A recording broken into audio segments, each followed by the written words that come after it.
Hi friends, இன்னைக்கு நம்ம மீனை வச்சு செய்யக்கூடிய ஒரு சூப்பரான ரெசிபி பார்க்க போறோம். கேரளால ரொம்ப ஃபேமஸான மீன் பொளிச்சது இந்த ரெசிபி தான் நம்ம இன்னைக்கு பார்க்க போறோம். கொஞ்சமான எண்ணெயில மீனை பொரிச்சிட்டு அதுல மசாலா வச்சு நம்ம வேக வச்சோம்னா எப்படி டேஸ்ட் இருக்கும்னு நீங்களே யோசிச்சு பாருங்க. பொரிச்ச மீன் மசாலாவோட சேர்ந்து வர வாசம் பார்த்தீங்கன்னா நமக்கு பசியை தூண்டிகிட்டே இருக்கும். அந்த அளவுக்கு ரொம்ப நல்லா இருக்கும். இது மாதிரி நம்ம வச்சு செய்யும் போது அந்த மீனோட ஒரு ஜூசினஸ் வந்துட்டு போகவே போகாது. அப்படியே நம்ம ஒவ்வொரு வாய்க்குமே வந்துட்டு அந்த மீனோட சாறு வந்துட்டு நமக்கு கிடைக்கும். இந்த சுவையான மீன் ரெசிபியை எப்படி செய்யறதுன்னு வாங்க வீடியோக்குள்ளார போய் பார்க்கலாம்.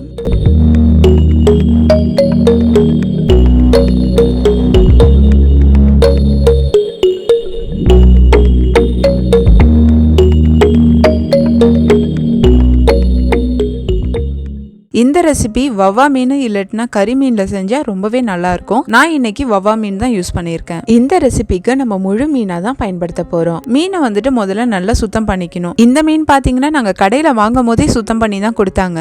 இருந்தாலும் வெளிப்பக்கம் நல்லா சுத்தமாக இருக்கணுங்கிறதுக்காக நான் உப்பு வச்சு நல்லா தேய்ச்சி சுத்தமாக க்ளீன் பண்ணி வச்சுட்டேன். நீங்கள் மீன் வாங்கும் போதே அவங்கள்ட்ட சொல்லிட்டீங்கன்னா இந்த மாதிரி உள்ளாரையும் வெள்ளையும் மட்டும் க்ளீன் பண்ணி கொடுத்துருவாங்க. மீனை கட் பண்ணாமல் முழுசாக வாங்கிக்கோங்க. என்னதான் கடையில் க்ளீன் பண்ணி கொடுத்தாலும் நீங்களும் ஒரு டைம் நல்லா க்ளீன் பண்ணி வச்சுக்கோங்க. மீனை முழுசா உள்ளார போடுறதுனால நம்ம மசாலா உள்ளார இறங்குறதுக்காக இடையில வந்துட்டு ஒரு 3 இடத்துல வந்துட்டு நல்லா கீறி விட்டுக்கோங்க. ஒவ்வொரு பக்கமும் கட் பண்ணும் போது அது நடுப்பகுதி வரைக்கும் போற அளவுக்கு நான் கட் பண்ணிக்கிட்டேன். இந்த மாதிரி பண்றதுனால மசாலா நல்லா உள்ளார இறங்கி இருக்கும். அதே சமயத்துல மீனும் நல்லா வெந்து வரும். நம்ம கட் பண்ணிருக்கிறது எல்லாமே பாத்தீங்கன்னா பாதி அளவுக்கு தான் போயிருக்கும் சதையில. ஸோ அந்த மாதிரியே பண்ணிக்கோங்க. நெக்ஸ்ட் இந்த மீன் மேல தடவுறதுக்கு மசாலா ரெடி பண்ணிக்கலாம். இதுக்கு தனி மிளகாத்தூள் 1 டேபிள் ஸ்பூன், மஞ்சள் தூள் 1/4 டீஸ்பூன், கரம் மசாலா 1/2 டீஸ்பூன், இஞ்சி பூண்டு விழுது 1/2 டீஸ்பூன், உப்பு தேவையான அளவு போட்டுக்கோங்க. நான் வந்துட்டு 1/2 டீஸ்பூன் போட்டிருக்கேன். இப்போ இது எல்லாத்தையுமே ஒன்றா கலந்துக்கலாம். இதில் 1 டேபிள் ஸ்பூன் எலுமிச்சப்பழ சாறு வந்துட்டு நம்ம சேர்த்துக்கலாம். ஸோ இந்த எலுமிச்சப்பழ சாறு சேர்த்து நல்லா பேஸ்ட் மாதிரி மேக் பண்ணிக்கோங்க. இப்போ பார்த்தீங்கன்னா இந்த மீன் மேலே வந்து இந்த மசாலாவை நம்ம தடவை போகிறோம். இந்த மசாலா வந்துட்டு ஓரளவுக்கு அந்த ஈரப்பதம் இருக்கிறதுனால நான் எக்ஸ்ட்ராவாக எதுவும் தண்ணி வந்து சேர்த்துக்கல. சில சமயம் நம்ம மீனை கழுவி வைக்கிறதுனால அதிலே கொஞ்சம் ஈரப்பதம் இருக்கும். அதனால இந்த கன்சிஸ்டன்சியில் இருந்துச்சுன்னா எதுவுமே தண்ணி எதுவும் சேர்க்காம ஃபுல்லாக மீன் மேலே வந்துட்டு இந்த மசாலா வந்து நல்லா அப்ளை பண்ணிவிடுங்க. பொடுசா நறுக்குன கருவேப்பிலையை இது மேலே தூவிக்கோங்க. இதை வந்துட்டு ஒரு 10லேருந்து 15 நிமிஷம் ஊற விட்டுக்கலாம். இப்போ தோசைக்கல் இல்லாட்டினா பேனில் வந்துட்டு 3 டேபிள் ஸ்பூன் தேங்காய் எண்ணெய் வந்து சேர்த்துக்கிறேன். நான் முன்னாடியே சொன்ன மாதிரி இது வந்து ஒரு கேரளா டிஷ்ஷு. அது மட்டும் இல்லாமல் யூஸ்வலாக தேங்காய் எண்ணெய் போட்டிங்கன்னா தான் அதுக்கு கரெக்டான ஒரு ஃப்ளேவர் கிடைக்கும். நம்ம நார்மல் எண்ணெய் யூஸ் பண்ணும்போது அந்த ஒரு ஃப்ளேவர் இருக்காது. இப்போ நம்ம மசாலா தடவி வச்சுருக்க மீனை வந்துட்டு பேனில் வச்சிடலாம். நல்லா எண்ணெய் வந்துட்டு எல்லா இடத்துலையும் ஸ்ப்ரெட் பண்ணுற மாதிரி பார்த்துக்கோங்க. இப்போ ஒரு பக்கம் நல்லா வெந்ததுக்கு அப்புறமா நம்ம வந்துட்டு இந்த மீனை திருப்பி போட போகிறோம். ஸோ இப்போ ஒரு பக்கம் நல்லா குக் ஆகிடுச்சு. இப்படியே வந்துட்டு நம்ம அடுத்த சைடு வந்துட்டு திருப்பி போட்டு குக் பண்ணிடலாம். பெரிய மீனாக இருக்கிறதுனால ஃபஸ்ட்டு திருப்பி போடுறது கஷ்டமாக தான் இருந்துச்சு. இருந்தாலும் வந்து பார்த்திங்கன்னா நான் நெக்ஸ்ட் டைம் என்ன பண்ணிட்டேன்னா 2 கரண்டியால் வச்சுக்கிட்டு திருப்பி போட்டேன். அது கொஞ்சம் ஈஸியாக இருந்துச்சு. நீங்களும் திருப்பி போட சிரமமாக இருந்துச்சுன்னா இந்த மாதிரி 2 கரண்டி வச்சுக்கோங்க, கொஞ்சம் ஈஸியாக இருக்கும். இந்த மாதிரி கொஞ்சம் கொஞ்சம் இடைவெளி விட்டு ஒவ்வொரு பக்கம் லைட்டாக வெந்ததுக்கு அப்புறமா திருப்பி போட்டுக்கோங்க. இந்த மாதிரி வந்துட்டு மீனோட 2 பக்கமும் வந்துட்டு நம்ம ஷாலோ ஃப்ரை மாதிரி பண்ண போகிறோம். அதாவது கொஞ்சமான எண்ணெயில் வந்து பொரிச்சு எடுக்கிறோம். இப்போ வந்து இது 2 பக்கமுமே நல்லா வெந்து வந்துடுச்சு. இது வந்து பார்த்திங்கன்னா நான் மீடியம் ஃப்ளேமில் தான் வச்சு பண்ணேன். மீடியம்லேருந்து ஒரு லோ ஃப்ளேமுக்கு இடையில தான் வச்சு பண்ணேன். ரொம்ப ஹை டெம்பரேச்சரில் வைக்க வேணாம். ஸோ இப்போ மீன் வந்து பார்த்திங்கன்னா நல்லா ரெடி ஆகிடுச்சு. இதை வந்து ஒரு பிளேட்டில் நம்ம எடுத்துக்கலாம். இப்போ நம்ம மீன் செஞ்ச பாத்திரத்திலே தான் இப்போ மசாலாவும் செய்ய போகிறோம். அந்த எண்ணெயிலே வந்து பார்த்திங்கன்னா எக்ஸ்ட்ராவாக ஒரு 2 டேபிள் ஸ்பூன் எண்ணெய் வந்து நான் ஆட் பண்ணிக்கிறேன். அந்த 2 டேபிள் ஸ்பூனும் தேங்காய் எண்ணெய் தான் ஆட் பண்ணியிருக்கேன். இந்த மீன் பொரிச்ச எண்ணெயிலேயே நம்ம மசாலா செய்யும் போது தான் மசாலா நல்ல வாசமாகவும் டேஸ்ட்டாகவும் இருக்கும். இப்போ எண்ணெய் சூடு வந்ததுக்கப்புறம் கருவேப்பிலை போட்டு பொரிச்சிக்கலாம். கருவேப்பிலை நல்லா பொரிஞ்சு வந்ததுக்கு அப்புறமா ஒரு 10லேருந்து 15 சின்ன வெங்காயம் உரிச்சிட்டு நல்லா பொடுசா அரிஞ்சு போட்டுக்கோங்க.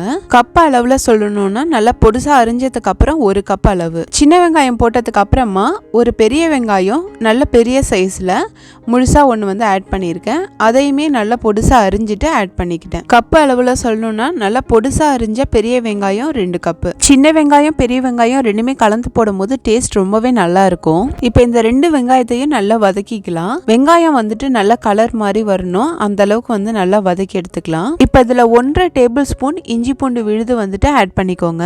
இஞ்சி பூண்டு விழுது பச்சை வாடை போகிற வரைக்கும் நல்லா வதக்கி எடுத்துக்கோங்க.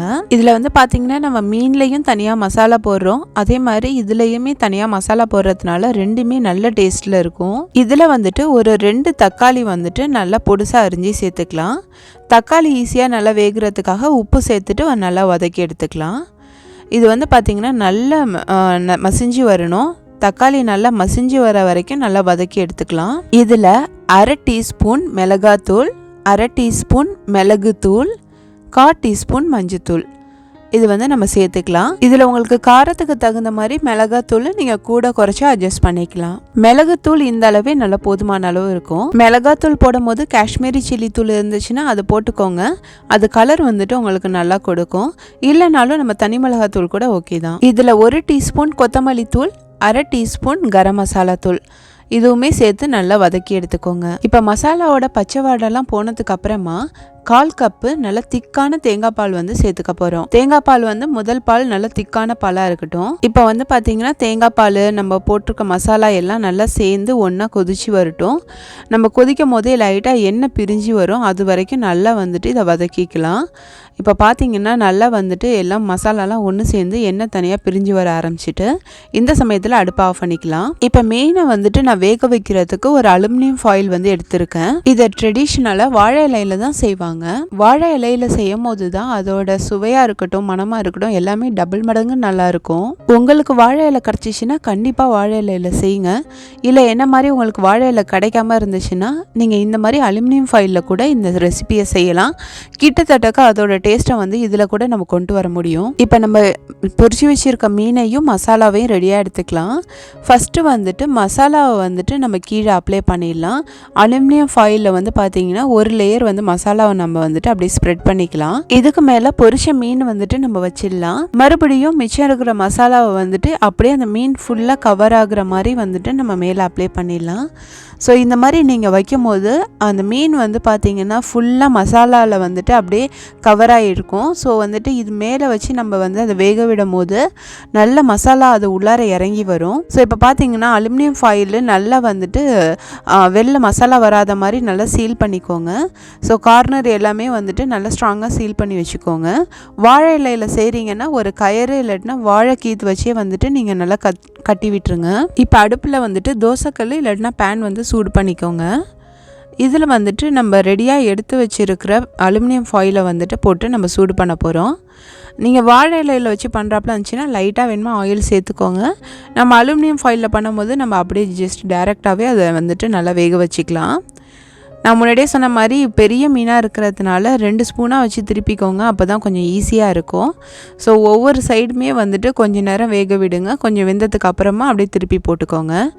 நான் வந்து இடையில லைட்டாக வந்துட்டு அப்படியே தண்ணி தெளித்து விட்டுக்கிட்டேன். ஏன்னா வெறும் கல்லில் வச்சு நான் வேக வைக்கிறதுனால லைட்டாக இடையில தண்ணி தெளித்து விட்டுக்கிட்டேன். ஸோ இந்த மாதிரி பண்ணும் போது உங்களுக்கு அது நல்லா வெந்து வர்றதுக்கு ஈஸியாக இருக்கும். நான் இப்போ பார்த்தீங்கன்னா நான் குக் பண்ணிகிட்ருக்கப்போயே வந்துட்டு லைட்டாக அதுலேருந்து எண்ணெய்லாம் வந்து லைட்டாக வெளில வர ஆரம்பிச்சிட்டு நம்ம என்ன தான் டைட்டாக சீல் பண்ணியிருந்தாலும் எண்ணெய் வந்து அப்படியே கசிஞ்சு தான் வரும். அதனால் ஒன்றும் பிரச்சனை கிடையாது. நம்ம ஜஸ்ட்டு வந்துட்டு அப்படியே 2 சைடுமே திருப்பி கொஞ்சம் நேரம் வந்து 2 பக்கமுமே குக் பண்ணிக்கலாம். ஸோ கிட்டத்தட்ட வந்து பார்த்திங்கன்னா ஒரு 10 நிமிஷம் வந்துட்டு நம்ம ஒரு மீடியம் ஃப்ளேம்லேருந்து லோ ஃப்ளேம் குக்குள்ளார வச்சு நம்ம வந்துட்டு 2 சைடுமே குக் பண்ணி எடுத்துக்கலாம். இதே நம்ம வாழை இலையில் செய்யும் போது கலர் மாறுறதை வச்சு நம்மளுக்கு வெந்துடுச்சு தெரியும், அதை வச்சு நம்ம வந்து எடுத்துக்கலாம். ஸோ உங்களுக்கு கண்டிப்பாக வாழை இலை கிடச்சிச்சின்னா வாழை இலையிலே ட்ரை பண்ணி பாருங்கள். இப்போ வந்துட்டு நமக்கு ஃபிஷ்ஷு ரெடி ஆகிடுச்சு. இப்போ இதை வந்து பார்த்திங்கன்னா நம்ம ஒரு பிளேட்டில் வந்து ட்ரான்ஸ்ஃபர் பண்ணிடலாம். ஸோ இதை வந்து நம்ம இப்போ ஓப்பன் பண்ண போகிறோம். ஃபாயில் ஓப்பன் பண்ணும்போது கேர்ஃபுல்லாக ஓப்பன் பண்ணுங்கள். ஏன்னா நம்ம மூடி வச்சு வேக வச்சதுனால உள்ளார வந்து நல்லா சூடாக இருக்கும். ஸோ பார்த்து கவனமாக ஓப்பன் பண்ணுங்கள்.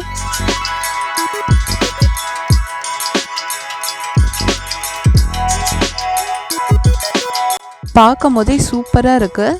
ரொம்ப வந்துட்டு நல்ல ஒரு வாசம் வந்துட்டு இதில் இருந்துச்சு.